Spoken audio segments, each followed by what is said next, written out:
bit.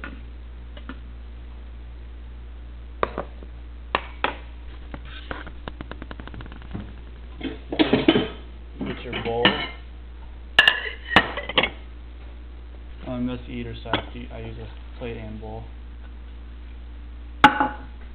Then, last but not least, you put chicken flavored in it. It's the only way you can go, chicken flavored top ramen.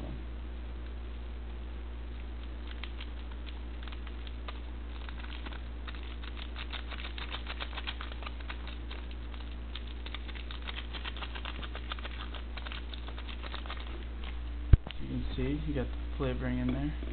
Just gotta stir it up.